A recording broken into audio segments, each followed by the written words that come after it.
ನಮಸ್ತೆ ವೀಕ್ಷಕರೇ, ಕರ್ನಾಟಕ ಕ್ರೈಮ್ ನ್ಯೂಸ್ಗೆ ಸ್ವಾಗತ. ನಾನು ನಿಮ್ಮ ಕೃಷ್ಣಮೂರ್ತಿ.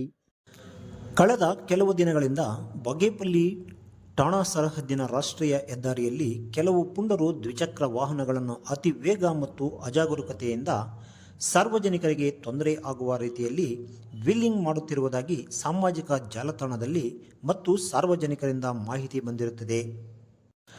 ದ್ವಿಚಕ್ರ ವಾಹನಗಳನ್ನು ಅತಿ ವೇಗ ಮತ್ತು ಅಜಾಗರೂಕತೆಯಿಂದ ಸಾರ್ವಜನಿಕರಿಗೆ ತೊಂದರೆ ಆಗುವ ರೀತಿಯಲ್ಲಿ ವೀಲಿಂಗ್ ಮಾಡುವವರನ್ನು ತಡೆಗಟ್ಟುವ ಸಲುವಾಗಿ ಇಂದು ಬೆಳಗ್ಗೆ ಬಾಗೇಪಲ್ಲಿ ಪೊಲೀಸ್ ಇನ್ಸ್ಪೆಕ್ಟರ್ ಪ್ರಶಾಂತ್ ವರ್ಣಿ ನೇತೃತ್ವದಲ್ಲಿ ಪೊಲೀಸ್ ಠಾಣಾ ಸಿಬ್ಬಂದಿಗಳಾದ ಪಿ ಧನಂಜಯ ಮತ್ತು ಅನಿಲ್ ಕುಮಾರ್ ಗಸ್ತಿನಲ್ಲಿದ್ದಾಗ ಸಾಯಿಬಾಬಾ ಶಾಲೆಯ ಮುಂಭಾಗ NH44 ರಸ್ತೆಯಲ್ಲಿ ವೀಲಿಂಗ್ ಮಾಡುತ್ತಿದ್ದ ಬಗ್ಗೆ ಜಾಗೃತವಾಗಿ ಸ್ಥಳಕ್ಕೆ ಹೋಗಿ ಒಟ್ಟು 4 ಜನ ಆಸಾಮಿಗಳನ್ನು ಮತ್ತು 2 ದ್ವಿಚಕ್ರ ವಾಹನಗಳನ್ನು ವಶಕ್ಕೆ ಪಡೆದುಕೊಂಡು ಪಟ್ಟಣದ ತೌಫೀಕ್, ಅಸ್ಮತ್, ಮುಜಾಹಿದ್ ಹಾಗೂ ಒಬ್ಬ ಅಪ್ರಾಪ್ತ ಸೇರಿ ಎಲ್ಲರೂ ಬಾಗೇಪಲ್ಲಿಯಲ್ಲಿ ಪಟ್ಟಣದವರಾಗಿರುತ್ತಾರೆ.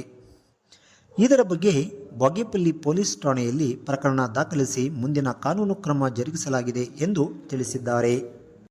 ಡಿಪ್ಯೂಟ್ ಮಾಡಕ್ಕೆ ನಮಗೂ ಈಸಿ ಆಗ್ತದೆ.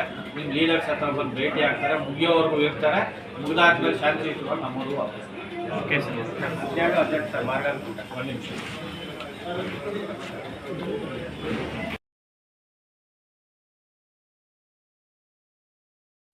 ಚಿಕ್ಕಬಳ್ಳಾಪುರ ಜಿಲ್ಲಾ ಪೊಲೀಸ್ ವರಿಷ್ಠಾಧಿಕಾರಿಗಳಾದ ಕುಶಾಲ್ ಚೌಕ್ಸೆ ಮತ್ತು ಹೆಚ್ಚುವರಿ ಪೊಲೀಸ್ ಅಧೀಕ್ಷಕರಾದ ರಾಜಾ ಇಮಾಮ್ ಕಾಸಿಂ ಮತ್ತು ಚಿಕ್ಕಬಳ್ಳಾಪುರ ಉಪ ವಿಭಾಗದ ಡಿವೈಎಸ್ಪಿ ಶಿವಕುಮಾರ್ KSPS ರವರ ಮಾರ್ಗದರ್ಶನದಲ್ಲಿ ಬಾಗೇಪಲ್ಲಿ ಪೊಲೀಸ್ ಠಾಣೆಯ ಪೊಲೀಸ್ ನಿರೀಕ್ಷಕರಾದ ಪ್ರಶಾಂತ್ ವರ್ಣಿರವರ ನೇತೃತ್ವದಲ್ಲಿ ಅಪರಾಧ ಪತ್ತೆ ದಳದ ಸಿಬ್ಬಂದಿ ಧನಂಜಯ್, PC ಅನಿಲ್ ಕುಮಾರ್ ಅಪರಾಧ ನಿಯಂತ್ರಣ ಕಾರ್ಯದಲ್ಲಿ ಭಾಗವಹಿಸಿದ್ದು 2 ದ್ವಿಚಕ್ರ ವಾಹನಗಳನ್ನು ಆರೋಪಿಗಳಿಂದ ವಶಪಡಿಸಿಕೊಳ್ಳುವಲ್ಲಿ ಯಶಸ್ವಿಯಾಗಿರುತ್ತಾರೆ ಎಂದು ತಿಳಿದು ಬಂದಿರುತ್ತದೆ.